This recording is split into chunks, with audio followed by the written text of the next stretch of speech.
सबिंदु सिंधु सुस्खल तरंगभंगरंजितं त्विषस्तु पापजात जातकारिवारि संयुतं कृतान्तदूतकालभूतभीतिहारिवर्मदे त्वदीयपादपङ्कजं नमामि देवि नर्मदे। नमामि देवि नर्मदे, नमामि मातु नर्मदे, त्वदीयपादपङ्कजं नमामि देवि नर्मदे।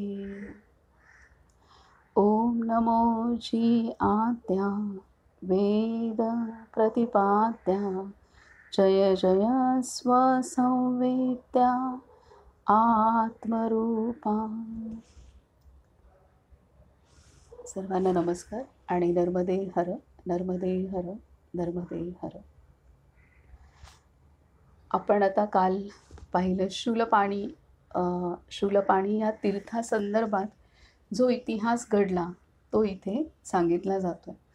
तर शूलपाणी च्या इथं भृगू नावाचाही पर्वत आहे म्हणजे, आणि शूलपाणी हे अत्यंत पवित्र असं तीर्थ आहे मैया किनारी असलेलं, आणि तिथे अंधक नावाचा एक दैत्य होता आणि त्याने सर्व देवतांवरती विजय प्राप्त केलेला होता।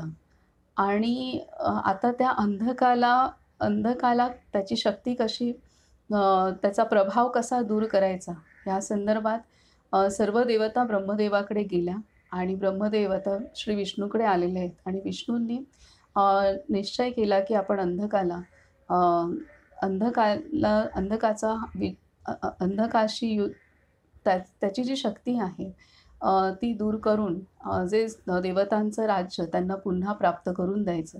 तर आता या अंधकाने प्रचंड तप केलं होतं आणि त्या तपाला म्हणजे त्या तपाची सुद्धा प्रशंसा केलेली आहे भगवंतांनी स्वतः, आणि त्या तपाला संतुष्ट होऊन त्याला वर दिलेला आहे। आणि त्या वरात त्याला असं हवं होतं की सर्व देवतांना तो जिंकेल, परंतु त्याच वेळेला श्री पार्वती देवी आणि श्री शंकराने त्या एक वर असा हे केला की श्री शंकर आणि श्री विष्णू ह्यांना सोडून बाकी सर्व देवतांना तो हरवू शकत नाही, हा वर त्यांना दिला आणि त्यानुसार त्याने सर्व देवतांना हरवलं। आता अंधकाचं पुढे काय होतंय हे आज आपण आता पाहूयात।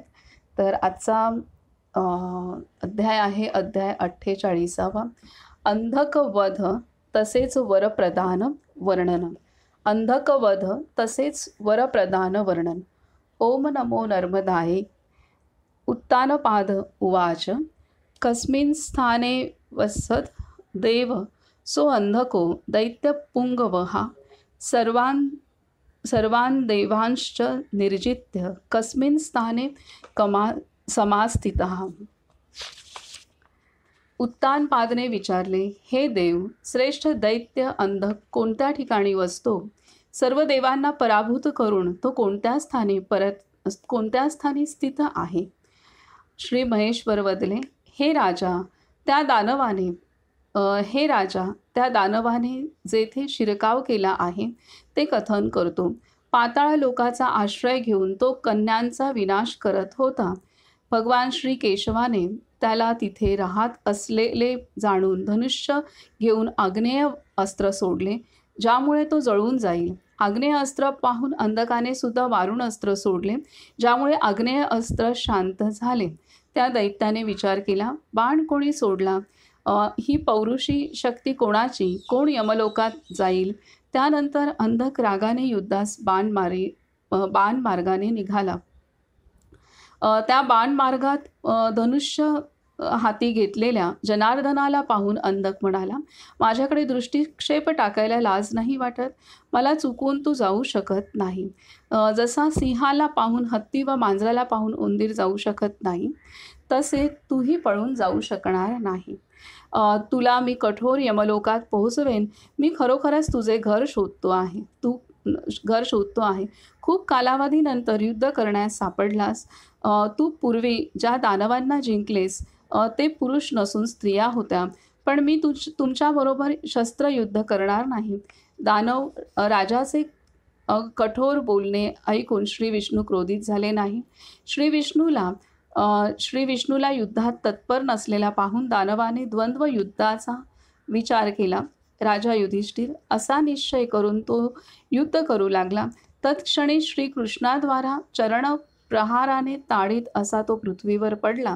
थोड्या वेळात शांत होऊन त्याने मनात विचार केला, मी द्वंद्व युद्ध करण्यास असमर्थ आहे, तेव्हा साम उपाय करायला पाहिजे. त्याने दोन्ही हात जोडून शुद्ध होऊन साष्टांग दंडवत घातला. अंधक म्हणाला, भगवान श्रीकृष्ण, आपण सर्व पाप हरण करणारे आहात.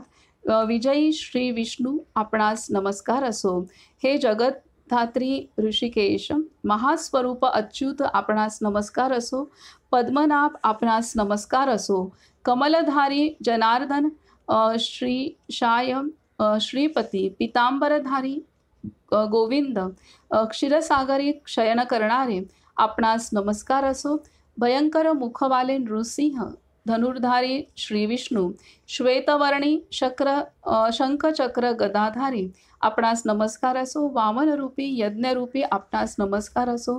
वराहरूपी त्रैलोक्य मापन करणारे, सर्व दिशा व्याप्त करणारे केशव, आपणास नमस्कार असो. वासुदेव, आपणास नमस्कार असो. कैटभ विनाशक, लक्ष्मीचे एकमेव स्थान, सुरश्रेष्ठ, आपणास नमस्कार असो. सुरप्रभू, देवाधिदेव श्री विष्णूला जो प्रणाम करतो, तसेच प्रजापती जगद्धाता ब्रह्मदेवाला सुद्धा जो प्रणाम करतो, त्याला माझा नमस्कार असो. सर्व भूतांचे आराध्य बुद्धिमान वासुदेवांना प्रणाम करणाऱ्यांना सुद्धा माझा नमस्कार असो. त्या अपरिमित तेजस्वी यज्ञस्वरूप वराहरूप श्री विष्णूला जे प्रणाम करतात, त्यांना सुद्धा मी नमस्कार करतो. गुणनिधीरूप दयासागर देव आणि सर्व भक्तिप्रिय भक्तिफलदायी, आपणास माझा पुन्हा पुन्हा नमस्कार असो. भगवान श्री विष्णू म्हणाले, मी प्रसन्न झालो आहे. इच्छेनुरूप वर माग, मी तुला त्रैलोक्यातील दुर्लभ वर निश्चितच देईन. अंधक म्हणाला, हे देव, जर तू संतुष्ट झाला आहेस व मला वर देऊ इच्छितोस, तर मला अतिउत्तम युद्ध दे, ज्यामुळे तुम्हाला उद्ध्वस्त करून मी आपल्याकडून श्रेष्ठ पद प्राप्त करीन. भगवान श्री विष्णू बदले, तू तर मला प्रसन्न केलेस, आता मी तुझ्याशी पुन्हा युद्ध कसे करू? तुझ्यावर क्रोध करता येणार नाही, तेव्हा युद्ध कसे करता येईल? जर तुला निश्चित युद्ध करण्याची बुद्धी झाली असेल, तर तू युद्धास भगवान श्री शंकराकडे जा. अंधक म्हणाला, तिथे श्री शंकराकडे माझे कार्य सिद्ध होणार नाही. श्री भगवानांनी सुचवले, हे पुत्र, तू कैलास पर्वत शिखर बलपूर्वक हलव. ते पर्वत शिखर कंपित झाल्यावर देवेश श्री शंकर भयंकर क्रोधित होतील. हे दानव श्रेष्ठ, श्री शंकर कोपित झाल्यावर तुझ्याशी युद्ध करतील. तेव्हा तो पापी दानव श्री विष्णूंचे वचन ऐकून जिथे श्री महेश्वर निवास करतात तिथे गेला. कैलास पर्वताला वारंवार हलू लागला. त्या शिखराच्या कंपनाने त्रैलोक्य कंपायनमान झाले. काही शिखरांचे अग्रभाग कंपित झाल्यामुळे खंडित झाले. हे राजा, 4 सागर त्वरित एकत्र झाले. उल्कापाताने अनेक वृक्षसुद्धा पडले. पार्वतीने श्री शंकराला गाढ आलिंगन देऊन विचारले, हे नाथ, हा पर्वत का कंपित होत आहे? मृत्यू, पाताळ तसेच नागलोक का कंपायनमान आहेत? युगक्षय होणार आहे का? कृपा करून मला सांगा. ईश्वर बदले, कोणाची मती भ्रष्ट झाली? कोणी सापाच्या मुखात हात घातला? कोणाच्या नशिबी यमलोकाचा मार्ग आहे? कोणी कैलासाचा आश्रय घेऊन मला झोपेतून जागे केले? तो समोर येताच त्याचा निस्संदेह वध होईल. देवेशाने विचार केला, हा निसंशय अंधक आहे, याला क्षणात ठार करावे. हा उपायही विचारात घेतला. त्याचवेळी श्री ब्रह्मदेव व इंद्रासह सर्व लक्षणांनी युक्त देवमय रथ करून सर्व देव आले. कोणी देवचक्रात, कोणी अग्रस्थानी, कोणी नाभीत, तर कोणी आजूबाजूला स्थित होते. कोणी धुरेवर निश्चल राहून, तर कोणी जयस्तंभावर स्थित होते. तसेच काही रथाच्या चौफेर स्थित होते. काही रथस्तंभावर, तर कोणी रथस्तंभाभोवती होते. कोणी रथाच्या प्रावरणात, तर अन्य रथ कलशात स्थित होते. शत्रूस भयंकर ध्वजमाला आदींनी शोभित रथ देवमय करून जगद्गुरू आरूढ झाले. श्री महेश्वर क्रोधयुक्त होऊन जिथे दानव अंधक होता तिथे पोहोचले. थांब थांब असे म्हणत श्री शिवशंकराने त्यावर बाणाने प्रहार केला. शरवर्षावाने अंधक झाकल्या गेला. तिथे सूर्य, आकाश, चंद्र काहीच दिसत नव्हते. तेव्हा दानवाने सुद्धा श्री शंकरावर आग्नेय वस्त्र सोडले, ज्यामुळे सारे देवगण बाणाच्या ठिणग्यांनी व्याकुळ होऊन श्री महादेव दानवापासून रक्षण करा असे म्हणू लागले. तेव्हा श्री शिवाने वारुणास्त्र योजून आग्नेय अस्त्राचा क्षणात नाश केला. मग दानवाने युद्धात वायव्यास्त्राचा प्रयोग केला. हे प्रिय, त्या अस्त्राने वारुणास्त्र नाहीसे झाले. क्रोधाविष्ट मनाने श्री शंकराने नागास्त्राचा प्रयोग केला, ज्यामुळे वायव्यास्त्राचा विनाश झाला. नागास्त्र पाहून दानवाने सहज गरुडास्त्र सोडले, जे पाहून सर्पास्त्र नाहीसे झाले. तेव्हा देवादिदेव श्री शिवाने गरुडास्त्र शांत करण्यासाठी नारसिंह शस्त्र सोडले. अशा प्रकारे परस्पर सर्व अस्त्र शांत व्हायचे, ज्यामुळे कोणालाही बाधा होत नसे. सुरासुरांना भयंकर असे महायुद्ध झाले. हे वत्स, चक्र, भाला, बाण, तोमर, तलवार, मुदगर, वत्सदंत, कर्णिकार आदी शस्त्रांनी युद्ध झाले. अशा प्रकारे विविध अस्त्रांचा वापर करूनही ते दानवाला मारू शकले नाही. तेव्हा भगवान ध्वजांनी ज्वाळायुक्त तलवार, बाण व तोमर अस्त्रांचा प्रयोग केला, पण गौड देशाच्या सुंदरीप्रमाणे ते दानवाला स्पर्शही करू शकले नाही. मग आयुध टाकून भगवान श्री शिव व अंधक मल्लयुद्ध करू लागले. मुष्टीप्रहार आदी अनेक उपायांनी ते युद्ध करू लागले. तो दानव मारणे शक्य झाले नाही. श्री मार्कंडेय वदले. श्री शिवाने अंधकाच्या विनाशाचा विचार करून क्रोधाविष्ट होऊन त्याला पृथ्वीवर फेकले. तेव्हा तो हात वर व मुख खाली असा पडला. क्रोधाने अंधकाने भोळ्या श्री शंकराला बगलेत पकडून पीडित केले. तेव्हा ते स्पंदनरहित बेशुद्धावस्थेत गेले. त्यांना बेशुद्ध झालेले पाहून दानवाने विचार केला, हा माझ्यासारख्या पापीने आज दुष्कृत्य करून महापाप केले. मी काय करू? कसे कर्म करावे? त्यांना कोणत्या स्थानी सोडावे? श्री शिवाला दोन्ही हातांनी उचलून तो कैलास पर्वतावर घेऊन गेला. तिथे अंथरुणावर शिवाला ठेवून दैत्यराज तेथून निघाले. वेदनापीडित स्वतःला श्री शंकराने पाहिले. त्या दुष्टाने कसा पराभव केला हे जाणून क्रोधाविष्ट होऊन श्री शंकर पुन्हा दानवाकडे गेले. त्या दानवाला पाहून श्री शंकराने सहस्त्र वजनाच्या लोखंडी यष्टिकाने त्याच्या मस्तकावर प्रहार केला. दानवानेही युद्धात हसत खंगाने श्री शंकरावर पुन्हा प्रहार केला. त्या भीषण संग्रामात श्री शंकराने कौच्छेर अस्त्राचे स्मरण केले. तसेच ते प्रकाशमान अस्त्र फेकून मारले. त्या अस्त्राच्या प्रहाराने तो दानव रक्तबंबाळ होऊन खाली पृथ्वीवर पडला. त्यानंतर देवाने त्रिशूळाने पुन्हा भेदून त्याचे 2 तुकडे केले.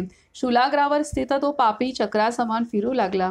त्याच्या शरीराचे जितके रक्तबिंदू पृथ्वीवर पडत होते ते सर्व दानवाच्या रूपात शस्त्र हाती घेऊन उठून उभे राहत. तेव्हा त्या वेगवान दानवामुळे भगवान व्याकुळ झाले. मग श्री शंकराने दुर्गादेवीचे स्मरण केले. तेव्हा भयंकर चेहऱ्यानी नाना आयुधांनी शोभित भीषण आकार धारण केलेली, मोठ्या दाढा असलेली महाकाय पिंगाक्षी तसेच लंबकर्णिका चामुंडा देवी उपस्थित झाली. देवी वदली, हे देव, आज्ञा द्या, कोणाला यमलोक पाठवायचे आहे? भगवान श्री शंकराने सांगितले, या दानवाचे रक्त पान कर, भूमीवर पडलेले रक्त त्वरित ग्रहण कर.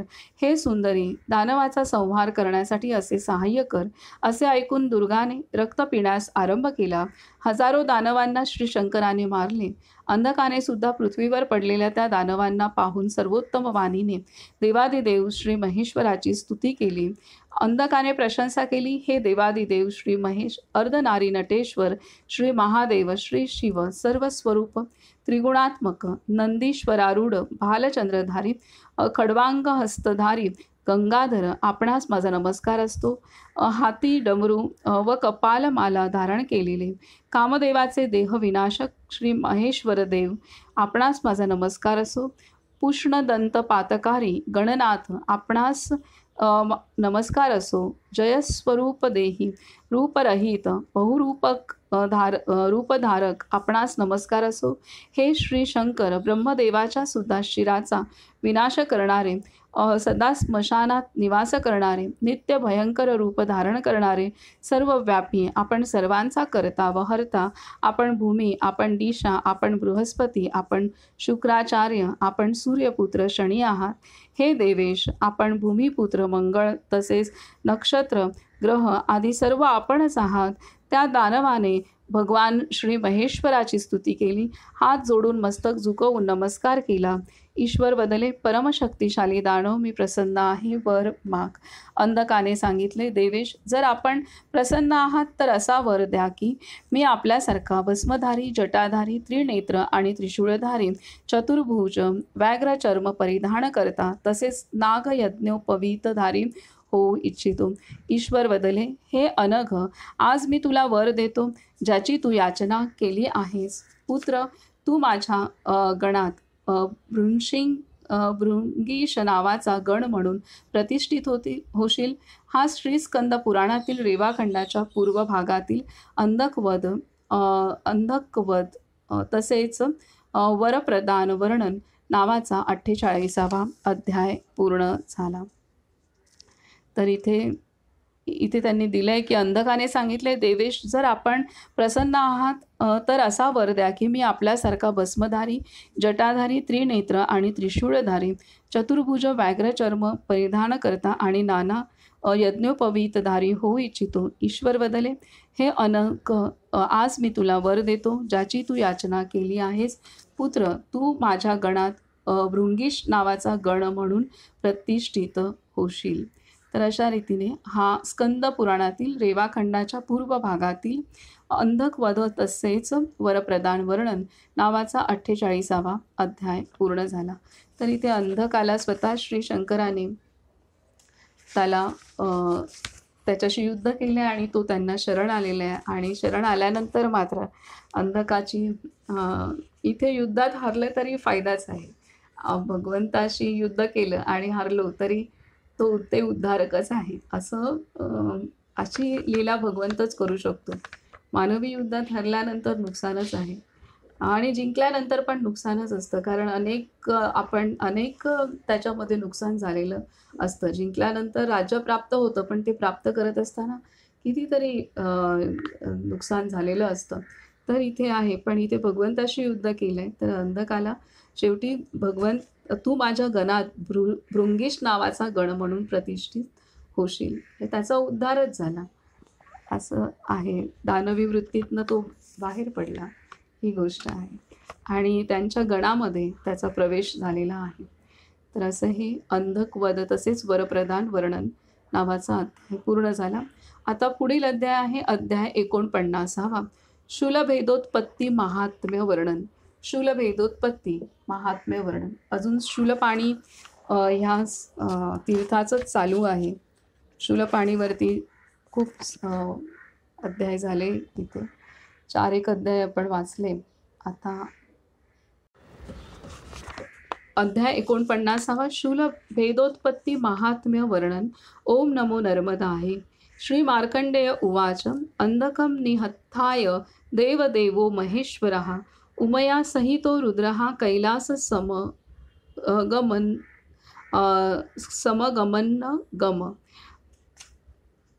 मुनिश्रेष्ठ श्री मार्कंडेय वदले, अंधकाचा वध करून देवाधिदेव श्री महेश्वर, श्री रुद्र उमादेवीसह कैलास पर्वतावर पोहोचले. तेथे आल्यावर प्रसन्न व संतुष्ट श्री ब्रह्मदेव, इंद्रदेव आदी सर्व देवांनी पार्वतीपती श्री शंकराला नमस्कार केला. ईश्वर वदले, सर्व देवांनो बसा. हे पितामह, सर्व देवांच्या सुखासाठी मी या दानवाला मारले. शुभव्रत, तप, जप आदी रत दानवाला मारण्याने माझे हे त्रिशूळ निर्मळ होत नाही.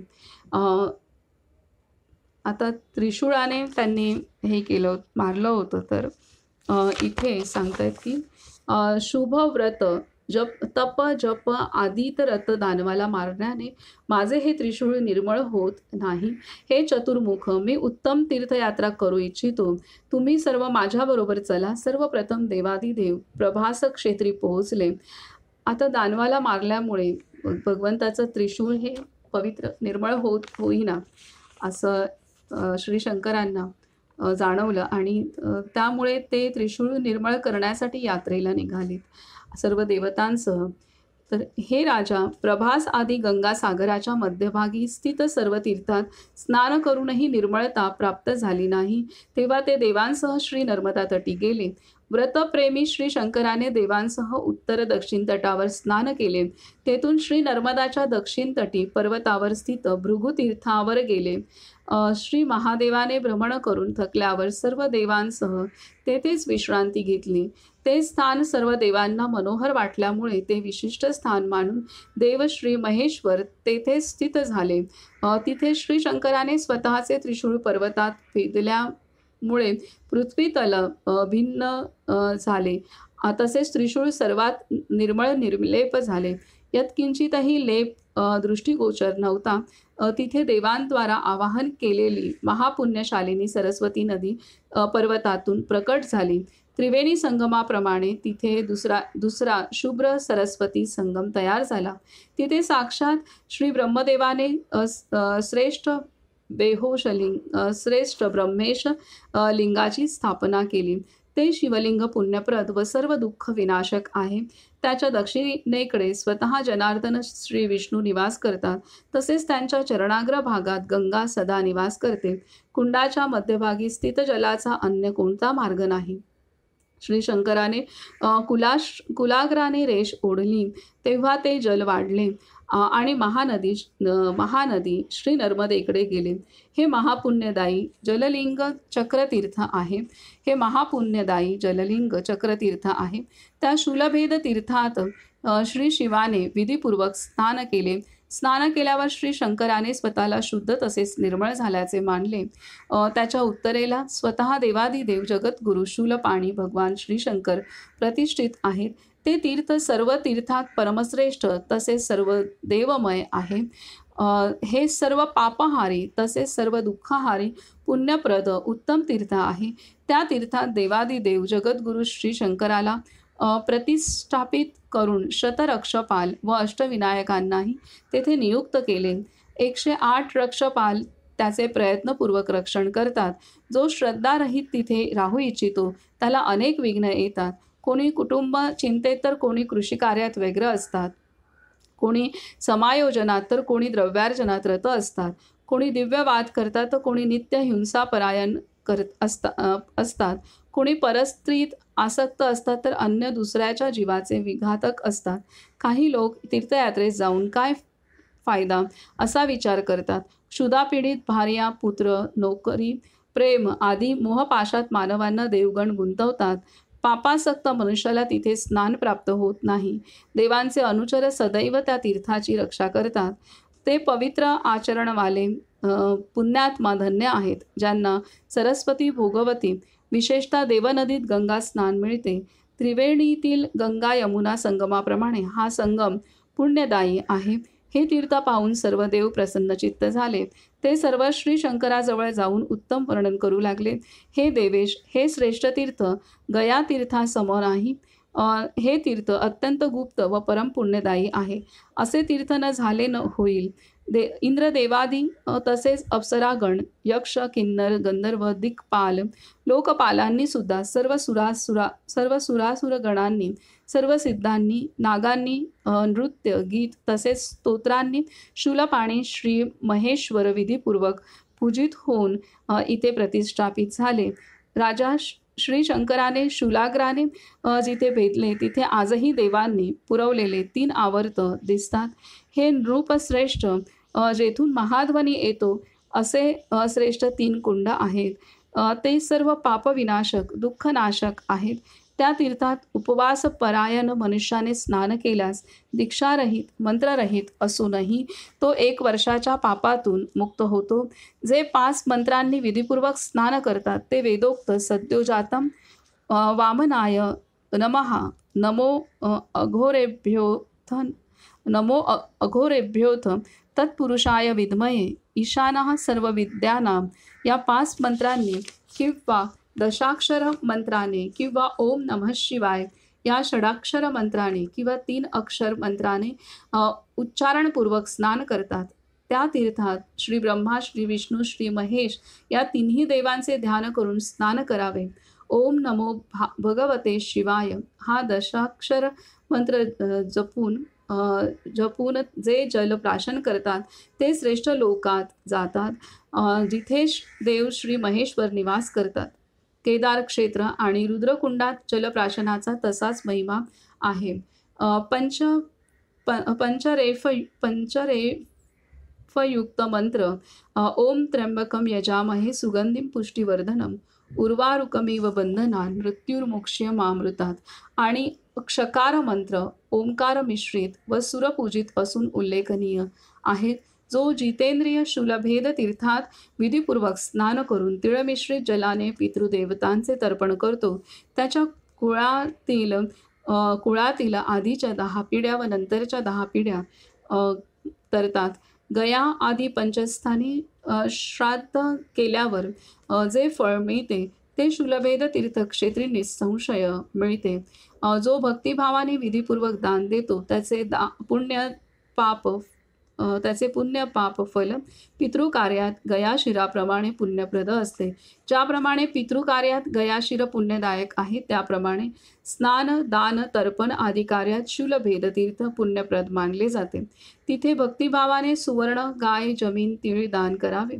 तसेच क्षत्रियाने आसन, पादत्राणे, शय्यासन, सुंदर श्रेष्ठ घोडे, वस्त्रजोडी, अन्न सामग्रीसह घर, दोरखंडयुक्त नांगरलेली जमीन इत्यादी वेदपारंगत विद्वानाला द्यावे. वेदपठन करणाऱ्या श्रेष्ठ कुलोत्पन्न पवित्र जितेंद्रिय दंभहीन कर्मकांड करणाऱ्या विद्वान ब्राह्मणाला दिलेले प्रत्येक दान 13 दिवसात 13 पट होते. हा श्रीस्कंद पुराणातील रेवाखंडाच्या पूर्व भागातील शूलभेदोत्पत्ती महात्म्य वर्णन नावाचा 49वा अध्याय पूर्ण झाला. तर अशा रीतीने शूलभेद जे त्रिशूळ निर्मळ करण्यासाठी श्री शंकर देवादी सर्व देवगणांसह नर्मदा तटी आले आणि तिथं शूलपाणीच्या जंगलात तिथं शूलपाणी या तीर्थाच्या ठिकाणी तिथे भृगु ऋषींचा जो पर्वत आहे तिथे त्यांनी त्या पर्वताला तो त्रिशूळाचा आघात केला आणि आघात केल्याबरोबर ते त्रिशूळ तिथे पवित्र झालेलं आहे. आणि तिथून सरस्वती नदी पण तिचं जल पण तिथे आलेलं आहे आणि त्यामुळे तो संगम पण झाला आहे. नर्मदा नदीचं तर तिथे आहेच आहे आणि त्यामुळे तिथं नर्मदेमध्ये त्यांनी स्नान केलं आणि त्यांना जाणवलं की आता आपण पूर्णतः ज्या दानवाने जपतप करणाऱ्या दानवाला आपण त्याचा विनाश केला होता, त्या विनाशाच्या पातकातून आपण मुक्त झाल्याची भावना यांना श्री शंकरांना आली आणि त्यामुळे तिथे त्यांनी शूलपाणेश्वर हे लिंग स्थापन केले. म्हणजे स्वतः श्री शंकरांनी तिथे ते शिवलिंग स्थापन केलं. ही खूप मोठी गोष्ट आहे. त्याच्यामुळे हे तीर्थ प्रत्यक्षात भगवंतानेच तिथं शिवलिंग स्थापन केलेलं असल्यामुळे शूलपाणेश्वर तीर्थाला अनन्यसाधारण महत्त्व आहे आणि तिथे स्नानाला सुद्धा महत्त्व आहे. आता ते तीर्थ जे आहे ते मंदिर जिथे ते पाण्याखाली गेलेलं आहे, जलमय झालेलं आहे आणि ते तसंच त्यांनी मग दुसरीकडे बांधलेलं आहे. तिथे सुद्धा तीच ऊर्जा आहे, परंतु जे पूर्वीचं मंदिर होतं ते आता तिथं जलमय झालेलं आहे पूर्णतः. तर हे आहे, ज्यांनी आधी नर्मदा परिक्रमा केली त्यांना ते धरणं तयार व्हायच्या अगोदर परिक्रमा केलेली आहे, त्यांना हे शूलपाणी तीर्थ अनुभवण्यास मिळालेलं आहे. आता पुढील अध्याय आहे अध्याय 50. पात्र अपात्र परीक्षा व दानादी नियम वर्णन. ओम नमो नर्मदाय. उत्तानपाद उवाच. द्विजाश्च कीदृशाः पूज्या अपूज्याः कीदृशाः स्मृताः श्राद्धे वैवाहिके कार्ये दाने चैव विशेषतः. उत्तानपादने विचारले, श्राद्ध आणि वैवाहिक कार्यात विशेषत्वाने दानात कसे ब्राह्मण पूजनीय आणि कसे अपूजनीय स्मरावेत. जर दैवयोगाने श्राद्ध आदी शास्त्रीय विधी श्रद्धा असेल तर हे देव, आपण सांगा की कोणाला दान करावे. श्री शंकर म्हणाले, ज्या प्रकारे लाकडी हत्ती चामडी मृग आहेत त्याच प्रकारे न शिकलेला ब्राह्मण आहे. हे तिन्ही केवळ नामधारी आहेत. कार्यात हे निष्फळ आहेत. ज्याप्रमाणे स्त्रियांमध्ये षंड व गाय गर्भधारणेच्या दृष्टीने निष्फळ आहेत, ज्याप्रमाणे मूर्खाला दान व्यर्थ, त्याचप्रमाणे वेदमंत्र ज्ञानरहित ब्राह्मण विफल आहे. ज्याप्रमाणे वरवर बीज पेरणाऱ्याला फलप्राप्ती होत नाही, त्याप्रमाणे वेदमंत्ररहित ब्राह्मणास हविभोजन देणाऱ्याला फलप्राप्ती होत नाही. स्त्री संगाने व्रतभंग झालेला ब्रह्मचारी, अभक्षभक्षण करणारा मित्रद्रोही, अभक्षभक्ष करणारा मित्रद्रोही, मूर्ख, सोमविक्रयी, परनिंदक, मातापिता व गुरुचा त्याग करणारा ब्राह्मण निंदक, कर्म चांडाळ ब्राह्मण त्यजावा. कुलक्षणी, नखाचा, क्षुद्र, चोर, सावकार, व्यभिचारी विधवेचा पुत्र, निंदित, महादान स्वीकारणारा, आत्महत्येस उद्युक्त, वेतन घेऊन अध्यापन करणारा अज्ञानी, नपुंसक, कन्या दूषित करणारा, निंदनीय स्वभावाचा, अशा या सर्व ब्राह्मणांचा विचार करून प्रयत्नपूर्वक त्याग केला पाहिजे. दान घेऊन जो व्यापार करतो त्यास दान देऊ नये. दान घेऊन जो व्यापार करतो त्यास दान देऊ नये. त्याला दिलेले दान व्यर्थ असते. शास्त्र अध्ययन श्रवण संपन्न सदाचारी ब्राह्मणाला दिलेले दान अक्षय असते. हे राजा, निर्धनाचे पोषण करा व सदनाला देऊ नका. व्याधिग्रस्ताला औषध हितकर आहे. निरोगी माणसाला औषधाचे काय प्रयोजन. उत्तानपादने विचारले, याबाबत कसा विधी आहे. तीर्थक श्राद्धाची काय क्रिया आहे. तसेच दान देण्यासंबंधीही हे श्री शंकर, आपण मला सर्व कथन करावे. ईश्वर बदले, शुचिर्भूतने पवित्र होऊन भावभक्तीने घरी श्राद्ध करावे. गुरुप्रदक्षिणा करून भोजन देऊन मौन धारण करून सीमांतापर्यंत त्यांना अनुसरून त्यांच्या पाठोपाठ चालत जावे. सीमोल्लंघन करू नये. त्यानंतर शूलभेद तीर्थाला जाऊन यथाविधी स्नान करावे.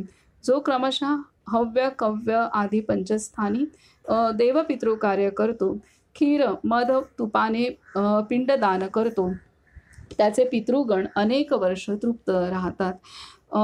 जो अक्षत बोर बेल इंगुदी फल मध व तुपाने पिंडदान करतो त्याचे पितृगण 17 वर्ष तृप्त राहतात. या तीर्थात तो सुद्धा निसंशय पूर्वोक्त फल प्राप्त करतो. जो प्रयत्नपूर्वक ब्राह्मणाला पादत्राणे देतो तो निसंशय घोड्यावर आरूढ होऊन स्वर्ग प्राप्त करतो. जो संपन्न विद्वान ब्राह्मणाला शय्यासन, घोडा तसेच विशेषतः छत्री देतो तो विमानात चढून अप्सरांनी घेरला जाऊन स्वर्ग प्राप्त करतो. जो सप्तान्नयुक्त घर दान करतो तो स्वेच्छेने माझ्या शिवलोकात सुवर्ण भवनात निवास करतो. जो वस्त्राच्छादित सवत्स तिळ निर्मित गाय आणि तिळासह श्रेष्ठ गाय देतो तो प्रलयापर्यंत स्वर्गास निवास करतो. घरी, वनात आणि तीर्थमार्गात जो सत्पात्रीला जल अन्न देतो तो यमलोक पाहत नाही. सर्व दानाचे फल तो प्राप्त करतो. जलदान, अन्नदान व अभयदानही करावे. अन्नदानाहून महान अन्य कोणते दान न पूर्वी होते न भविष्यात असेल. अन्नदानाहून महान अन्य कोणते दान न पूर्वी होते न भविष्यात असेल. जो कन्यादान करतो अथवा जो बैल सोडतो तो निसंशय मी जिथे निवास करतो तिथे येऊन राहतो. उत्तानपादने विचारले, हे प्रभू, धार्मिकाने सदा कन्यादान कसे करावे. भार्यापुत्राचे पालन तसेच कन्या विवाह कसा करावा. हे देवेश, मी हे विचारतो की कोणाला कन्या देऊ नये. देव, कोणाला कन्या द्यावी. कोणाला दिलेले दान अक्षय असते. दानस्वरूप उत्तम, मध्यम व अधम कसे होते आणि रजोगुणी, तमोगुणी तसेच कल्याणकारी सात्विक कसा असतो ते सांगावे. ईश्वर बदले, सर्व दानात कन्यादान श्रेष्ठ आहे. जो भक्तिभावाने स्वकन्येजवळ जाऊन कुलीन सुंदर गुणी विद्वानाला श्रेष्ठ लग्नात शुभ मुहूर्तावर सालंकृत देतो, तसेच या कन्यादान समयी स्वशक्तीनुसार घोडे, हत्ती आणि वस्त्र देतो, त्याचा निवास दुःखरहित उत्तम लोकात होतो. ज्याने स्वप्राणाहून अत्यंत प्रिय कन्या दान केली, त्याने चराचर सहित त्रैलोक्य दिले. जो कन्यारूपी धन प्राप्त झाल्यावरही कन्येच्या पित्याकडून धनाची अपेक्षा करतो, तो कर्माने चांडाळ आहे आणि मरणोत्तर लाकडे फोडणारा किडा आहे. अथवा जो कन्येकरता धन प्राप्त झाल्यावरही कन्या विक्रयार्थ अजून धन मागतो, तो कर्माने चांडाळ असून मरणोत्तर अधमयोनी प्राप्त करतो. त्या पुरुषाच्या घरात जिभेच्या चंचलतेमुळे कोणत्याही प्रकारे जो खातो पितो, तो चांद्रायणाने किंवा तप्त कृच्छाने पुन्हा शुद्ध होतो.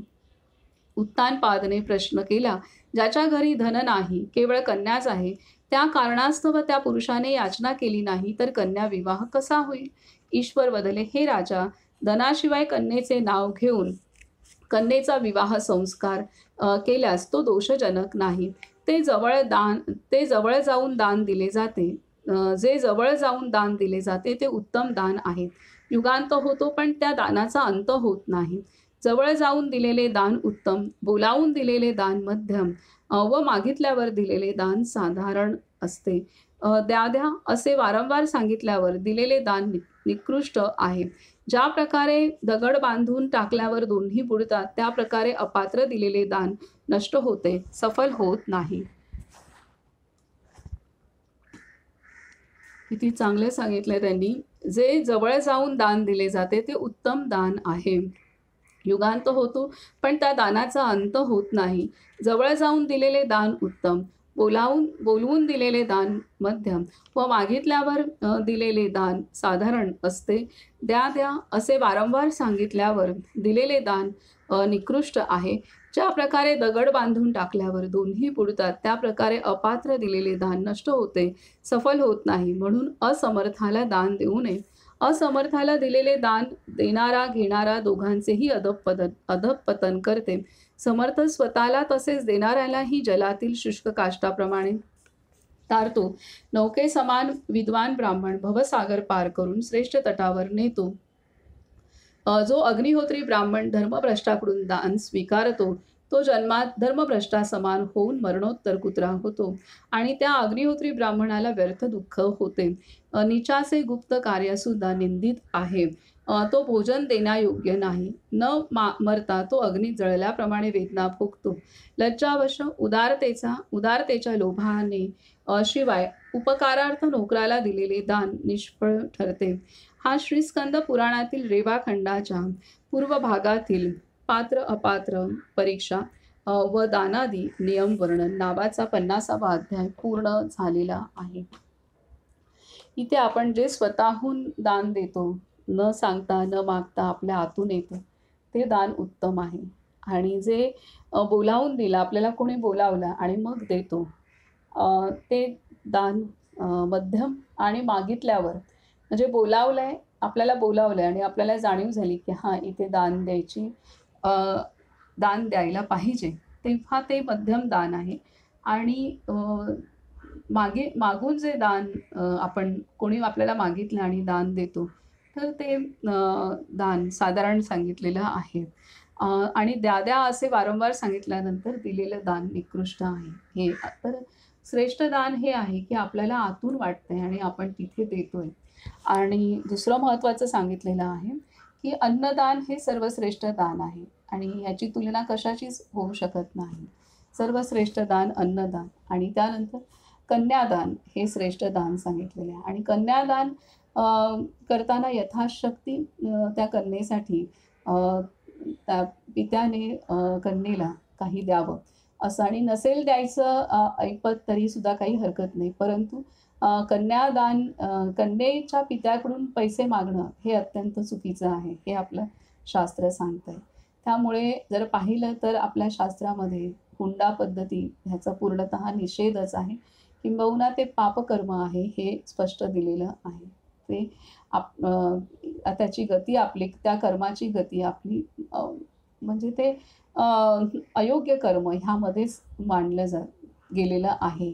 त्यामुळे आपली संस्कृती किती बारकाव्याने आपणाला सर्व गोष्टी शिकवते हे इथे आपल्याला स्पष्ट दिसते. त्याचप्रमाणे ज्याच्याकडून आपण दान घेतलेलं आहे तर ते सुद्धा शुद्ध मार्गाने प्राप्त केलेलं असावं. अन्यथा ज्या व्यक्तीकडून आपण दान घेतलेलं आहे तो जर त्याची नियत आणि त्याचं कर्म जर व्यवस्थित नसेल तर त्या त्या दानाबरोबर आपणाला त्याचे कर्मसुद्धा प्राप्त होत त्याचे कर्माचा प्रभाव आपणाला भोगावा लागतो हे आहे. तर त्यामुळे दान कोणाकडून घ्यायचं, घेत असू, कोण आपल्याला देत असेल तर कोणाचं स्वीकारावं, नाही स्वीकारावं हे आपण ठरवणं गरजेचं आहे. अन्यथा त्यांच्या कर्माच्या फळाचा प्रभाव आपल्यावरती होतो. तसंच अन्नसुद्धा अशा व्यक्तींकडून सेवन करू नये हेही कटाक्षाने सांगितलेलं आहे. आता पुढील अध्याय आहे. अध्याय 51वा दानधर्म प्रशंसा वर्णन. दानधर्म प्रशंसा वर्णन. ओम नमो नर्मदाय. उत्तानपाद उवाच. काले यत्क्रियते यत काले यत्क्रियतेऽस्मिन् श्राद्धं दानं तथेश्वर यात्रा तत्र प्रकर्तव्यां तिथो यस्याम वदाशु तत्. उत्तानपादने विचारले, हे ईश्वर, कोणत्या वेळी ते श्राद्ध व श्रद्धापूर्वक दान करावे आणि कोणत्या तिथीला त्या निमित्ताने यात्रा करावी तेही सांगा. ईश्वर वदले, जसे सर्व इच्छा पूर्ण करणारे पुण्यदायक पितृतीर्थ आहे तसे शूलभेद तीर्थ स्नान दान तर्पण केल्यास पुण्यदायी आहे.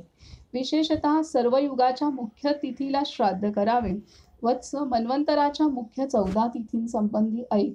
आश्विन शुक्ल पक्षातील नवमी, कार्तिकी द्वादशी, चैत्र तृतीया, भाद्रपद तृतीया, आषाढी दशमी, माघी सप्तमी, श्रावण कृष्णाष्टमी, तसेच आषाढी पौर्णिमा, फाल्गुनी अमावस्या, पौष शुक्ल पक्षातील एकादशी, कार्तिकी पौर्णिमा, फाल्गुनी पौर्णिमा, चैत्र पौर्णिमा व ज्येष्ठ पौर्णिमा या मन्वंतराच्या अनंत फलदायी तिथी मांडल्या आहेत.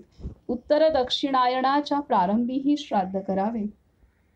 कार्तिकी पौर्णिमा, माघी पौर्णिमा, वैशाखी तृतीया, चैत्र पौर्णिमा व ज्येष्ठ पौर्णिमा 4 अष्टकात म्हणजेच मार्गशीर्ष, पौष, माघ, फाल्गुनाच्या कृष्ण पक्षीय अष्टमीला तसेच संक्रांत प्रतिपात योगात पितृश्राद्ध अवश्य करावे.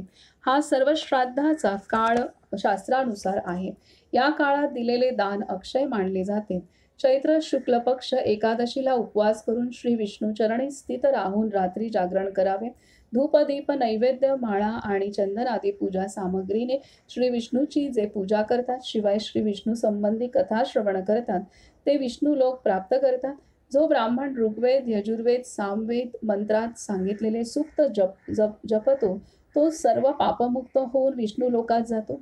प्रयत्नपूर्वक प्रातःकाली ब्राह्मणाची विधीपूर्वक पूजा करून श्राद्ध करावे.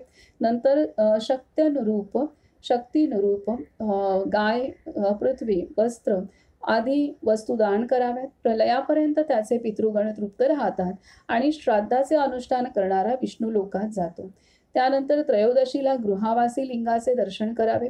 पुन्हा श्री मार्कंडेयद्वारा प्रतिष्ठापित श्री मार्कंडेयेश्वराचे दर्शन केल्यास मानव सर्व पापातून मुक्त होतो. उत्तानपादने विनवले, प्रभू, गुहेत परमसुंदर शिवलिंगाची ज्याने स्थापना केली त्या संबंधी मला कथन करावे. ईश्वर वदले, मुनिश्रेष्ठ श्री मार्कंडेय त्रैलोक्यात प्रसिद्ध आहेत. त्या ऋषींनी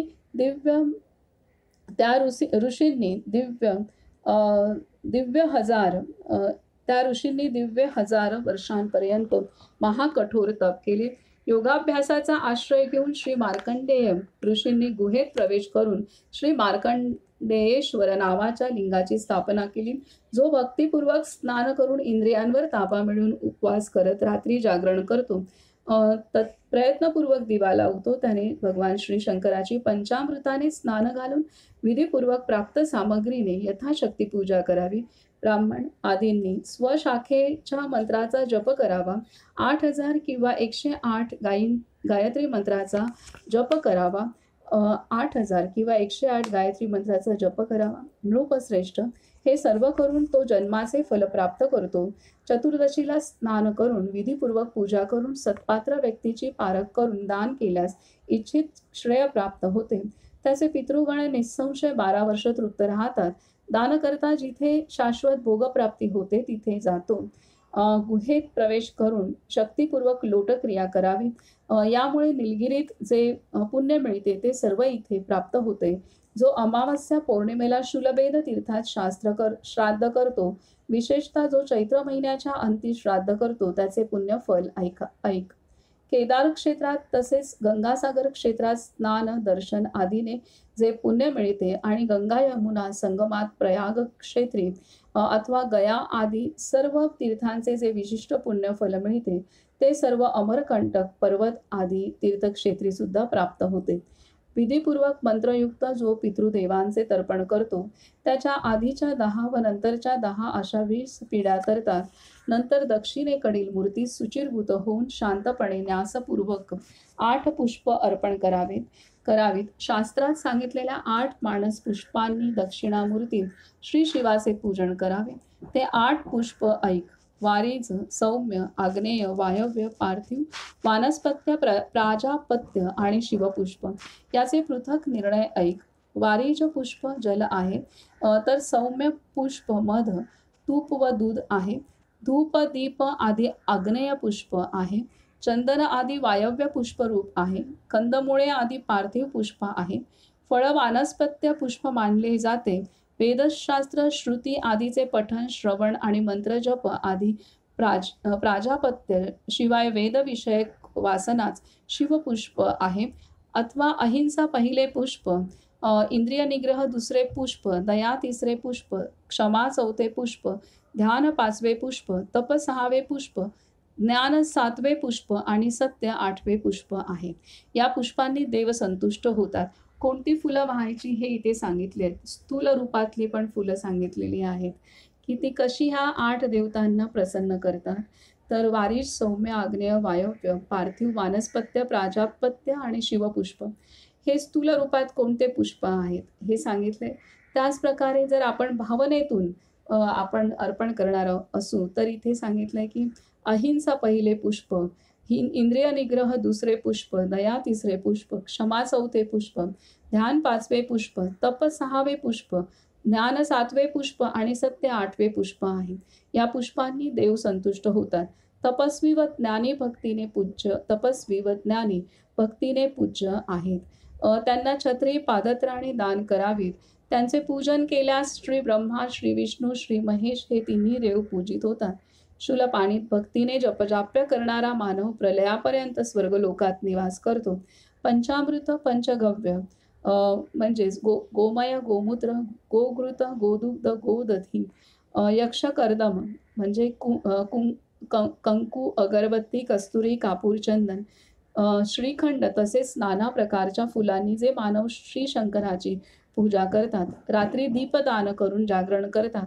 धूप दीप नैवेद्य देऊन कथा पुराणाचे पठण श्रवण करतात. तिथे बसून श्रीसूक्त, पुरुषसूक्त, पावमान सूक्ताचा जप तसेच वेदोक्त मंत्र आणि श्रीरुद्र वा बहुरूपात श्री शंकराची उपासना ध्यान करतात. त्यामुळे भगवान प्रसन्न होतात. ब्राह्मणाचेही भक्तिभावाने पूजन करावे. जो त्यांना पूजित करून प्रणाम करून नानाविध भोजनाने तृप्त करतो तो शिवलोकात पूजित होतो. जो ऋग्वेदाचे अग्नी मिळे पुरोहितम आदी मंत्रांचा जप करतो आणि जो यजुर्वेदी भक्तिपूर्वक रुद्र सूक्त, पुरुष सूक्त, शुक्रदेवताचे सूक्त, श्लोकाध्याय, ईशेत्वोर्जेत्वा इत्यादी मंत्र समूह, ज्योतिर्ब्राह्मण, गायत्री सूक्त, मधु ब्राह्मण, मंडल ब्राह्मण हे जपयोग्य जपतो. तसेच जो सामवेदी, देवव्रत, वामदेव्य, पुरुषशभ आणि बृहद्रथंतर आदी सूक्तांचा भक्तिपूर्वक जप करतो तो मानव श्री महेश्वर देवाच्या निवासस्थानी जातो. या तीर्थात जो पादप्रक्षालन आणि अभ्यंग स्नान करतो त्याला भक्तिपूर्वक गोदानाने पुण्य या क्षेत्री निसंशय प्राप्त होते.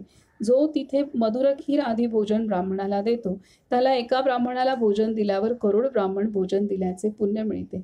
जो तिथे उत्तम ब्राह्मणाला सुवर्ण, चांदी, वस्त्र आदी भक्तीने देतो त्याने देव, मनुष्य व पितृगणाला तृप्त केले असे समजावे. जो मानव इथे चंद्र सूर्य ग्रहणात भक्तिपूर्वक स्नान करतो देवपूजन व विशेषतः जपहोम करतो. वेदशास्त्र पारंगत योग्य ब्राह्मणाला यथाशक्ती दान देतो आणि जो अश्व, रथ, हत्ती, वाहन आणि पुरुष तुला व गाडी सप्तधान्याने पूर्ण देतो. जो नांगर व तरुण बैल देतो तो सुद्धा तृप्तीदायक असतो. गाय, भूमी, तीळ, सुवर्ण आदी वस्तू सत्पात्री श्रद्धेने दान कराव्यात. अपात्र पुरुषाला कल्याण व उन्नतीची इच्छा असूनही किंचितही दान न देण्याचा विवेक बाळगावा. खरोखरच पृथ्वीच सर्व जीवांना धारण करते, म्हणून धान्य संपन्न जमीन उत्तम ब्राह्मणाला दान करावी. राजा, इथे गोदानाचे जे फल असते त्या संबंधाही ऐक. आता ऐक. जोपर्यंत वासराचे 2 पाय व मुख योनीतच दिसते, गाय गर्भ भूमीवर सोडत नाही, तोपर्यंत ती पृथ्वी मानण्यायोग्य असते. कोणत्याही उपायाने ती ब्राह्मणाला समर्पित करावी. ज्याने श्रेष्ठ ब्राह्मणाला अशी गाय दिली, त्याने समजा पर्वत, वन, अरण्यासह पृथ्वी दिली.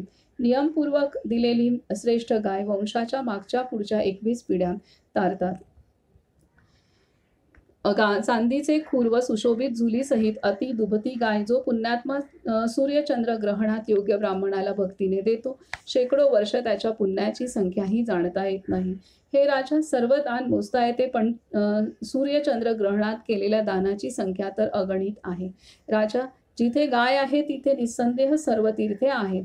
जो मानव त्या तीर्थाचे पुनः स्मरण करत तिथे जातो आणि जो तिथेच देहत्याग करतो तो श्री शंकराचा अनुचर होतो.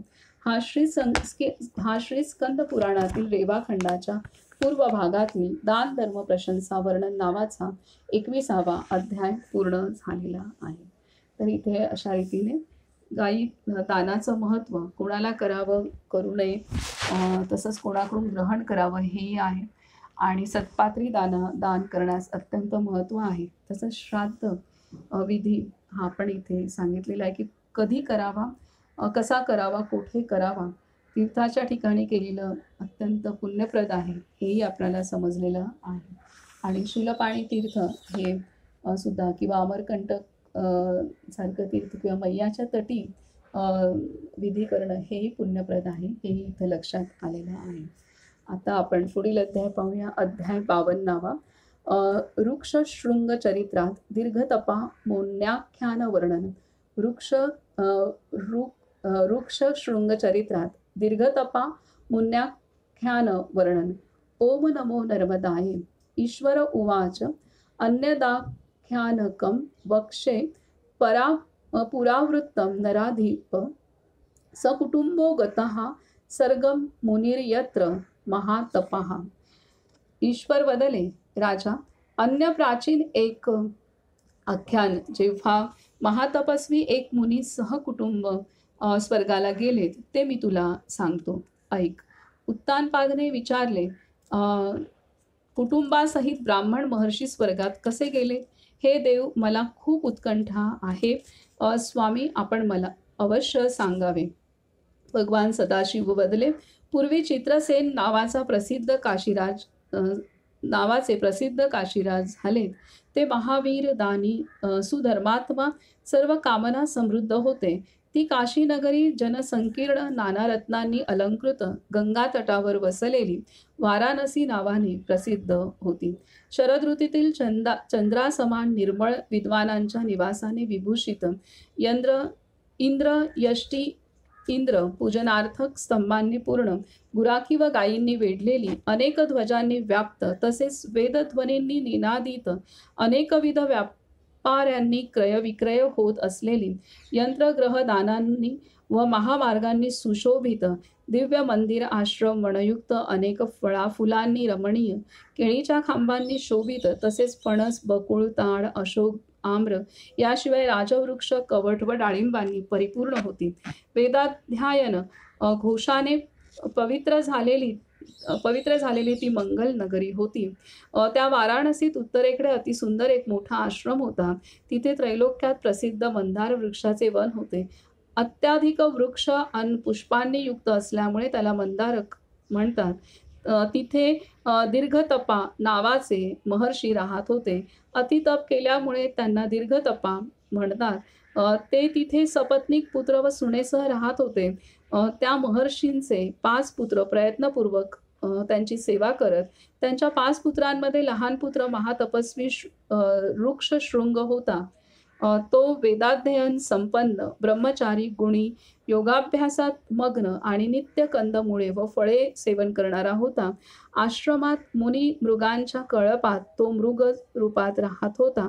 दररोज मातापित्यांच्या सानिध्यात राहून तो मुनिपुत्र नित्य संध्याकाळी भक्तिपूर्वक त्यांना प्रणाम करी. नंतर तो अरण्यात पर्वत गुहांमध्ये जात असे. तो मुनिपुत्र दररोज मृगरूपात बालमृगांसह खेळत असे. दैवयोगाने ऋक्षशृंगाचा मृत्यू झाला.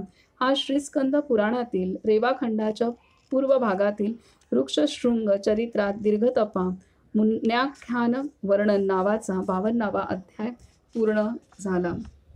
तर आता ऋक्षशृंग हा दीर्घतपा यांचा पुत्र होता आणि तो इथे सांगितले त्यांनी मृगाच्या रूपात त्या हरणांच्या कळपामध्ये कळपाबरोबर जायचा, त्यांच्या बालमृगांचा खेळायचा आणि त्याचा मृत्यू होतो. तर आता असं इथपर्यंतच अध्याय आहे हा. आता पुढील अध्याय आहे अध्याय 53वा ऋक्षशृंगाचे स्वर्गगमन वर्णन. ऋक्षशृंगाचे स्वर्गगमन वर्णन. आता हा मृगाचं रूप घेऊन मृगामध्येच राहायचा आणि त्याचा तसा मृत्यू झालेला आहे. आता पुढे आपण पाहूयात. ओम नमो नर्मदाय उत्तानपाद उवाच आश्रमे वसतस्तस्य स दीर्घतपसो मुनेः कणीयांस्तनयो देव कथं मृत्युमुपागतः. उत्तानपादने विचारले, आश्रमात निवास करत असताना त्या दीर्घतपा महर्षीच्या कनिष्ठ पुत्राचा मृत्यू कसा झाला? ईश्वर वदले, राजा, एकाग्र चित्ताने तू ही दिव्य कथा ऐक. जी कथा केवळ ऐकणारा सर्व पापातून मुक्त होतो. राजा, पृथ्वीवर महाबलवान चित्रसेन नावाचे प्रसिद्ध ऋषिराज होते. त्यांच्या राज्यात धर्मप्रसार होता. कुठेही अधर्माचे वास्तव्य नव्हते. महाराज सदा वेदोक्त धर्मपालनात तत्पर होते व धर्माने प्रजापालन करत. ते नित्य स्वधर्मात सावध आणि युद्ध व अतिथी सत्कार प्रिय होते. क्षत्रिय धर्माचा आश्रय घेऊन इच्छेनुसार ते भोग भोगत होते. त्यांचा कोशागार सदा संपन्न होता. त्यांचे हत्ती, घोडे, रथ तसेच पायदळही खूप मोठे होते. कैलासात जसे श्री शंकर तसे इतिहास पुराणांचे ज्ञानी पंडित यांच्या समवेत उत्तम चर्चा करत शोभून दिसत होते.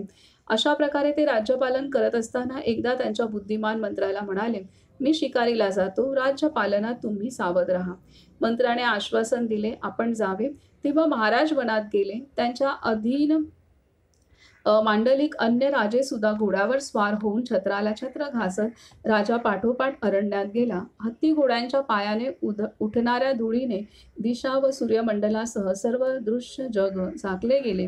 तिथे सूर्यानंद, दिशा व वृक्ष दिसत नव्हते. सूर्यचंद्र, दिशा व वृक्ष दिसत नव्हते. पर्वत शिखरेही दृष्टिगोचर नव्हती. पावसाळी अर्ध्या रात्रीसम लोक एक दुसऱ्याला पाहू शकत नव्हते. काही वेळानंतर त्या महाराजांनी हरणांचा मोठा कळप पाहिला. राजा सर्व राजपुत्रांसह धावले. त्यांनी हरणांचा पाठलाग केला. त्यावेळी हरणांच्या कळपाचा मोठा आवाज झाला. ते सर्व दिशांना पळाले. राजा चित्रसेन एका मार्गाने एकटेच गेले. जिकडे हरणे धावत होती तेव्हा त्यांनी पर्वतातील गंभीर दुर्गम गुह्य असलेल्या वनात प्रवेश केला. वृक्षलतांनी जे स्थान वेढले होते त्या स्थानी कोणी मनुष्य दिसत नव्हता. हरणांना अदृश्य झालेले पाहून राजाने सर्व दिशांना पाहिले. मी विचार केला, आता मी कोणत्या दिशेला जाऊ? माझी सेना कुठे सापडेल? अशा प्रकारे राजा चित्रसेन चिंताग्रस्त झाल्यावर वृक्षछायेचा आश्रय घेऊन विश्रांती घेऊ लागले. तहान भुकेने व्याकुळ दुर्गम पर्वतीय अरण्यातील निर्जन भागात भटकत असताना राजाने कमळांच्या ताटव्याने शोभित हंस, करडुवा पक्ष्यांनी भरलेले चक्रवाक युक्त दिव्य सरोवर पाहिले. ते नजरेत भरताच प्रसन्न चित्त व रोमांचित होऊन त्या महाराजांनी कमळे घेतली व स्नान करून पितृदेवांचे विधीपूर्वक तर्पण केले. कमळांनी आच्छादून श्री शंकराचे पूजन केले. त्यानंतर सतर्क होऊन निर्मळ मधुर जल त्यांनी प्राशन केले. जलाबाहेर येऊन जवळच एक वृक्ष पाहून जमिनीवर उत्तरीय आच्छादून ते बसले आणि विचार करू लागले, मी आता काय करू? तिथे बसलेल्या चित्रसेन राजांनी वनप्रदेशात अनेक हरणे पाहिली. त्यापैकी काही पूर्वेकडे मुख असलेले, काही झोपलेले, तर काही कान ताठ करून उभे होते. हरणांच्या मध्यभागी महातपस्वी योगी वृक्षशृंग स्थित होते. तेव्हा महाराजांनी हरणांना पाहून आहाराचा विचार केला. या हरणांपैकी कोणत्या हरणाला मारून मी आपले इच्छा भोजन करू? मृगमांस भक्षण करून मी स्वस्थ चित्त होईन. त्यानंतर प्रयत्नपूर्वक मार्ग शोधून मी वाराणसीला जाईन. तेव्हा राजाने वृक्ष तलाच्या सहाराने बसल्या स्थितीत विचार करून हाती धनुष्य घेऊन शरसंधान केले. जिकडे खूप हरणे होती तिकडे त्यांनी बाण मारला. त्या हरणांमध्ये ते महातपस्वी वृक्षशृंग त्या बाणाने विद्ध झाले. ती सर्व हरणे घाबरून मोठ्याने आवाज करत तेथून निघून गेलीत. ते ऋषी तिथेच पडले व त्यांनी कृष्ण कृष्ण असे म्हटले. हा हा, कोणीतरी महापाप केले, ज्याने यावेळी मला मारले. हे अत्यंत दुःखदायक आहे की कोण्या पापात्म्याला माझ्या बाबतीत वाईट बुद्धी झाली. हरणांच्या मध्ये राहून मी कोणाला काही त्रास तर देत नाही. ती मनुष्यवाणी ऐकून महाराज आश्चर्यचकित झाले. तेव्हा तिथे त्वरित जाऊन त्यांनी ब्रह्मतेजाने संपन्न ब्राह्मणाला पाहिले. हा हा, माझ्या हातून आज मोठे पाप घडले, ज्यामुळे आज या ब्राह्मणाचा वध झाला. चित्रसेन राजांनी व्यक्त केले. महात्मा, इच्छा नसतानाही केवळ हरणाचा भ्रम झाल्यामुळे आपण माझ्याकडून मारले गेलात. आता महापापामुळे मी माझे शरीर जाळू इच्छितो, कारण जाणतेपणी वा अजाणतेपणी केलेले सर्व पाप ब्रह्महत्ये समान नसते. यामुळे आत्मदाह व्यतिरिक्त अन्य उपाय माझ्या दृष्टीने प्राप्त ब्रह्महत्येच्या शुद्धीसाठी संभव नाही. वृक्षशृंगाने समजावले. पण तुमच्या आत्मदहनानेही कोणतीही सिद्धी तुम्हाला प्राप्त होणार नाही. या विपरीत मी मेल्यावर माझे वृद्ध माता पिता, तपस्वी भाऊ व त्यांच्या पत्नी हे सर्व मरतील. मी मेल्यावर या हत्या होतील. तेव्हा तुमची शुद्धी कशी होईल? जर तुमची काही करण्याची इच्छा असेल तर मी तुम्हाला एक उपाय सुचवतो. ऐक. चित्रसेन म्हणाले. आपल्या मनात जो उपाय असेल तो आपण मला सांगा. महामुनी, मी सर्व काही महाप्रयत्नाने करीन. वृक्षशृंगांनी सांगितले. मी तुम्हाला विचारतो की तुम्ही इथे कशा प्रकारे आणि कोणत्या कारणासाठी आलात? ब्राह्मण, क्षत्रिय, वैश्य, शूद्रपैकी तुम्ही कोण आहात? चित्रसेन उत्तरले. महामुनी, मी शूद्र नाही, वैश्य नाही, ब्राह्मणही नाही, तसेच अंत्यजही नाही. ब्राह्मण श्रेष्ठ, मी क्षत्रिय आहे. मी धर्मज्ञ, कृतज्ञ आहे. मी सर्वांच्या हितात मग्न असतो. इच्छा नसतानाही माझ्याकडून हे पातक घडले. शुद्धी कशी होईल? वृक्षशृंगांनी अभिव्यक्त केले. तुम्ही मला घेऊन आश्रमात चला, जिथे माझे माता पिता आहेत. त्यांना तुम्ही त्यांच्या पुत्राला मारणाला व्याकुळ दुःखी आहात असे निवेदन करा. ते मला पाहून तुमच्यावर दया करतील आणि तसा उपाय सांगतील. त्यामुळे शांती होईल. हे श्रेष्ठ राजा. त्यांचे बोलणे ऐकून त्या ब्राह्मणाला खांद्यावर घेऊन राजा चित्रसेन आश्रमाजवळ गेले. त्या ब्राह्मणाला घेऊन जाताना जेव्हा ते थकत होते तेव्हा पुन्हा पुन्हा विश्रांती घेत होते. त्यावेळी महाराजांनी त्या ब्राह्मणाला बेशुद्ध झालेले पाहिले आणि तसेच त्यांच्या इंद्रियांची शक्ती क्षीण झाली होती.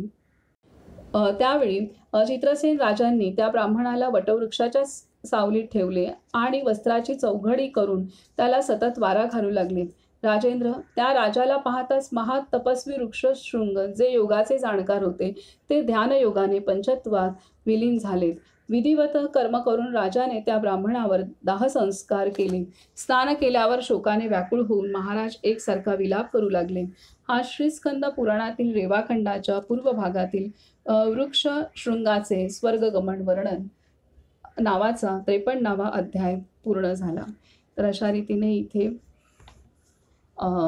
राजाच्या हातून, चित्रसेन राजाच्या हातून नकळत वृक्षसेन हरणाच्या रूपात असल्यामुळे मारले गेले आणि त्यांचं तिथं मृत्यूही झालेला आहे.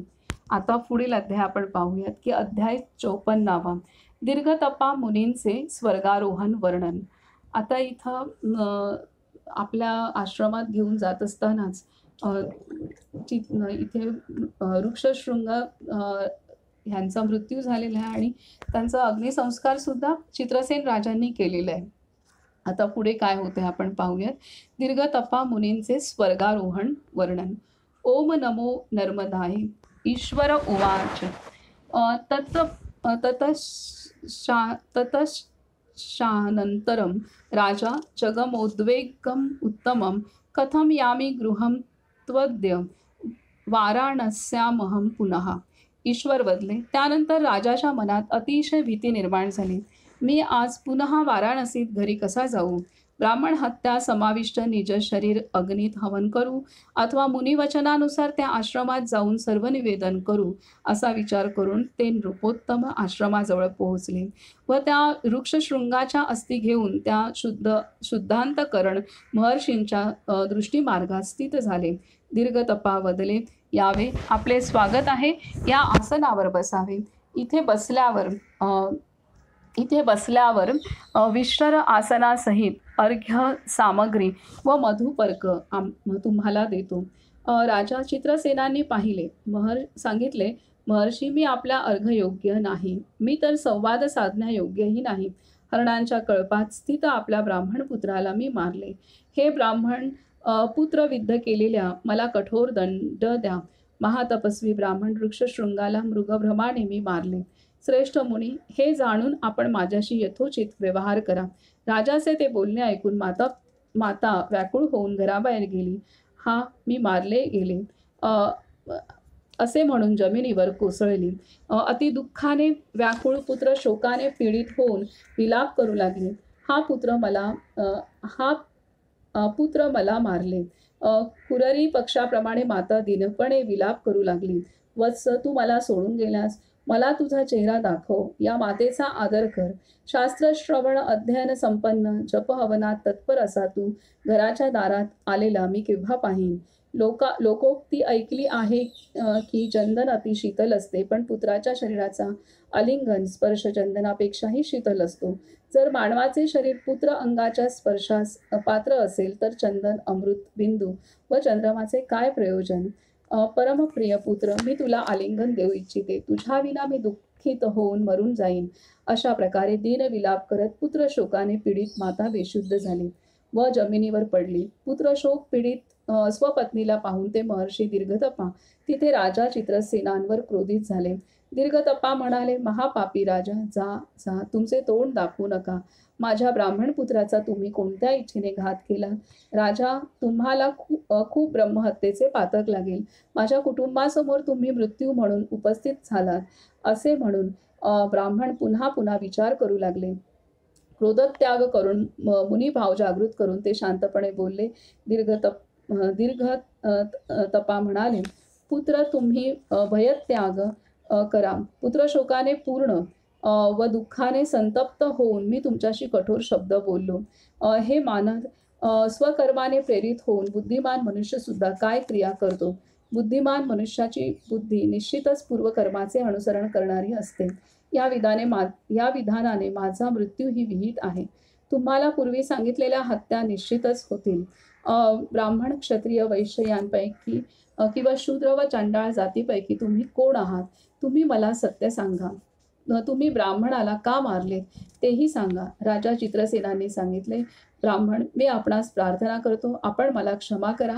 महामुनी, मी ब्राह्मण नाही, वैश्य व शूद्र पुत्रही नाही, तसेच व्याध नि अंत्यजही नाही. मी क्षत्रिय आहे. मी काशीचा राजा आहे. हरणांची शिकार करण्यासाठी मी या उत्तम वनात आलो. मी भ्रम झाल्याने मृगरूपी मुनीला मारले आणि यावेळी मी पातकी आपल्या चरणी उपस्थित झालो आहे. ब्राह्मण, मी काय करू? मला काही उपाय सांगा. महर्षी दीर्घ तपावदले, एका ब्रह्महत्येतून उद्धार होणे अशक्य आहे. या 11 ब्रह्महत्येतून उद्धार कसा शक्य आहे? नरेश्वर, ऐका. पत्नीसहित 4 पुत्र व माता माझ्या सकट वृक्षशृंगाच्या कारणाने जिवंत राहू शकणार नाहीत. राजा, तुम्ही सुलभ उपाय करू शकता. मला कुटुंबासहित अग्नी देऊन अस्थिशूलभेद तीर्थात श्री नर्मदा जलात विसर्जन कराव्यात. श्री नर्मदाच्या दक्षिण तटावर सर्व पाप विनाशक, सर्व दुःखहारी उत्तम शूलभेद तीर्थ आहे. तुम्ही शुद्ध होऊन माझ्या अस्थी त्या तीर्थात विसर्जित करा. माझ्या वचनानुसार तुम्ही निस्संशय सर्व पापातून मुक्त व्हाल. राजा चित्रसेनांनी सांगितले, पूज्य, मला आज्ञा द्या. मी निश्चितच त्याचे पालन करेन. माझे जे काही राज्यकोष, बांधव, पुत्र आदी आहेत ते सर्व आपल्या अधीन आहेत. पूज्य ब्राह्मण, मी सर्व आपल्यास देतो. आपण माझ्यावर प्रसन्न व्हावे. राजा या प्रकारे जेव्हा ब्राह्मण व चित्रसेन अ, राजा या प्रकारे जेव्हा ब्राह्मण व चित्रसेन राजा परस्पर बोलत होते, त्यावेळी मुनिपत्नीच्या हृदयी दुःखाघात झाल्यामुळे पुत्र शोकयुक्त ती निर्जीव होऊन धर्तीवर पडली. मातेच्या मृत्यूने शोकग्रस्त सर्व पुत्रांनी देहत्याग केला आणि साऱ्या सुना पतींसह मृत्यूच्या स्वाधीन झाल्या. राजश्रेष्ठ त्यावेळी मुनींसह सर्व पंचत्वात विलीन झाले. तेव्हा राजाने त्या आश्रम निवासी सर्व ब्राह्मणांना बोलावून त्यांना यथावृत्त निवेदन केले. त्या ऋषींची आज्ञा घेऊन त्या चित्रसेन राजांनी महाप्रयत्नांनी लाकडे आणून त्यांचा दाहसंस्कार केला. शिवाय अस्थिही गोळा केल्यात. राजा चित्रसेन वृक्षशृंग आदींच्या अस्थी घेऊन दक्षिण दिशेकडे निघाले. तेव्हा जाताना चालण्यास असमर्थ होत तेव्हा सावलीचा आश्रय घेऊन ते थांबत. ते भाराने थकल्यामुळे विश्रांती घेऊन पुन्हा चालायला सुरुवात करत. थोड्या थोड्या अंतरावर अस्थी ठेवून ते सवस्त्र स्नान करत ते दक्षिणेकडे चालत निराहार राहून केवळ जल पिऊन श्री नर्मदा तटावर लवकरच पोचले. राजाने आश्रमात स्थित ब्राह्मणांना विचारले, ब्राह्मणांनो, शूलभेद तीर्थाचा मार्ग मला सांगा, म्हणजे महाभाग मी स्वकार्यार्थ सिद्ध होईन. मुनींनी सांगितले, येथून 1 कोस अंतरातच श्री नर्मदाच्या दक्षिण तटावर तुम्ही निस्संदेह सुंदर तीर्थ पाहाल. राजाने ऋषींच्या सांगण्यावरून त्वरित जाऊन अनेक ब्राह्मणांनी पूर्ण ते तीर्थ पाहिले. ते स्थान अनेक वृक्षलतांनी संपन्न, बहुरंगी पुष्पांनी शोभायमान, अस्वल व सिंहांनी युक्त, तसेच नाना व्रतधारी तेजस्वी ब्राह्मणांनी परिपूर्ण होते. काही एका पायावर उभे होते तर अन्य सूर्याकडे दृष्टी लावून होते. काही पायाच्या एका अंगठ्यावर स्थित राहून तर दुसरे हात वर करून तपस्या करत होते. काही दिवसातून 1 वेळा भोजन करत होते तर काही कंदमुळे खाणारे होते. काही 3 रात्री भोजन करणारे तर काही पराक व्रत करणारे होते. काही चांद्रायण व्रत करत होते तर काही पक्षपर्यंत उपवास करत होते. काही महिनाभर तर काही 2 महिने उपवास करत होते. काही योगाभ्यासात मग्न होते तर अन्य परमपदाचे ध्यान करत सुखी होते. काही गळून पडलेली पाने खात होते तर काही कटू भोजन सेवन करत होते. काही शेवाळे खात होते तर काही वायू भोजन करत होते. काही गृहस्थाश्रमात स्थित होते तर काही अग्निहोत्रवाले होते. असे परमशुद्ध वैरागी ब्राह्मण पाहून राजा चित्रसेनांनी गुडघे व शिर जमिनीवर टेकून नमस्कार करून विचारले, कोणत्या क्षेत्रात ते तीर्थ आहे? तुम्ही सत्य सांगा, ज्यामुळे इष्टसिद्धी प्राप्त होईल. ऋषींनी सांगितले, शतधनुष्य अंतर तुम्ही पुढे जा. भृगुतुंग शिखरावर जलपूर्ण निर्मळ विशाल कुंड तुम्हाला दिसेल. वेद पाठकांचे वचन ते त्या कुंडाजवळ गेले. त्या तीर्थाचे दर्शन केल्यावर राजा संभ्रमावस्थेत गेले. त्या राजाने आश्चर्यचकित होऊन पुन्हा पुन्हा चिंतन करत आकाशात मांससहित एक कुररी पक्षाला पाहिले. त्याने साप पकडला होता. त्या आकाशात मांसरक्षित पक्षी मांस भक्षणार्थ त्याचा पाठलाग करत होते. सर्व मांसाच्या इच्छेने परस्पर भांडत होते. तेव्हा चोचीच्या प्रहाराने मारला गेलेला तो पाण्यात पडला, जिथे प्रथम श्री शंकरांनी शूल प्रहाराने भूभागाला भेटले होते. त्या तीर्थाच्या प्रभावाने तो त्वरित पुरुष झाला. तेव्हा चित्रसेन राजांनी विमानात दिव्य रूपधारी पुरुष पाहिला. गंधर्व अप्सरा यक्ष त्या स्वर्गाकडे जाणाऱ्याची स्तुती करत होते. अप्सरांकडून स्तुती केली जात असताना तो पुरुष सूर्याच्या वर गेलेला पाहून चित्रसेनांना मोठे आश्चर्य वाटले. ऋषींनी तीर्थाचे जसे महात्म्य सांगितले होते ते निसंशय तसेच आहे. तीर्थाचा अपूर्व प्रभाव पाहून ते रोमांचित झाले. आज माझा दिवस धन्य झाला, ज्यामुळे मी इथे आलो आहे. त्यांनी अस्थी भूमीवर ठेवून विधीपूर्वक स्नान करून तिळमिश्रित जलाने पितृदेवतांचे तर्पण केले. नंतर राजाने अस्थी विसर्जन केले. तेव्हा क्षणभर त्यांना पाहून राजा मुख वर करून स्तब्ध झाले. त्यावेळी त्यांनी दिव्य रूप धारण केलेल्या कल्याण स्वरूप दिव्य वस्त्रांनी आच्छादित दिव्य आभूषणांनी विभूषित त्या सर्वांना पाहिले. दिव्य अप्सरांनी युक्त विविध विमानात ते सर्व वेगवेगळे बसलेले पाहून राजा अतिहर्षित झाले. ऋषी विमानात चढून चित्रसेनला म्हणाले, प्रिय महाराज चित्रसेन, तुमच्या कृपेने मला ही अशी दिव्य गती मिळाली. तुम्ही अत्यंत उत्तम कार्य केले आहे. स्वपुत्रसुद्धा पितृगणासाठी असे कार्य करू शकत नाही. हे प्रिय, माझ्या वचनानुसार तू निष्पाप होशील. राजश्रेष्ठ, तू मनापासून इच्छिलेले सर्व फळ प्राप्त करशील. त्यावेळी बुद्धिमान चित्रसेन राजाला आशीर्वाद देऊन पुत्रांसहित ते दीर्घतपा महर्षी स्वर्गात निघून गेले. हा श्रीस्कंद पुराणातील रेवाखंडाच्या पूर्व भागातील दीर्घतपा मुनींचे स्वर्गारोहण वर्णन नावाचा 54वा अध्याय पूर्ण झाला. तर अशा रीतीने अत्यंत सुंदर वर्णन केलेलं आहे आणि महात्म्य तीर्थाचं, शूलभेद तीर्थाचं महात्म्य सांगितलेलं आहे की तिथं अस्थि विसर्जन केल्यानंतर अगदी पक्षाच्या तोंडात असलेला मांसाचा तुकडा पण तिथं पडल्यानंतर तो सुद्धा स्वर्गाकडे त्याची गती झाली. त्याचप्रमाणे ते राजाने प्रत्यक्ष पाहिलं आणि तसंच त्याच प्रकारे ऋक्षशृंग ह्या ब्राह्मण ऋक्षशृंग यांच्यासह त्यांचे पिता आणि सर्व माता पिता आणि सर्व दीर्घतपा ऋषी, त्यांची पत्नी आणि 4 पुत्र आणि ऋक्षशृंग त्यांच्या सुना, हे सर्व काही त्यांचा अस्थि विसर्जन केल्यानंतर सूक्ष्म रूपामध्ये राजाला दिसलेले आहेत आणि त्यांचं स्वर्गाकडे गती होत असलेली राजाने प्रत्यक्ष पाहिले. तर असं हे शूलभेद हे तीर्थ आहे. इतकं म्हणजे सर्व तीर्थांमध्ये पवित्र तीर्थ असं याचं महात्म्य आहे. तर इथं आपण थांबूयात. नर्मदे हर, नर्मदे हर, नर्मदे हर.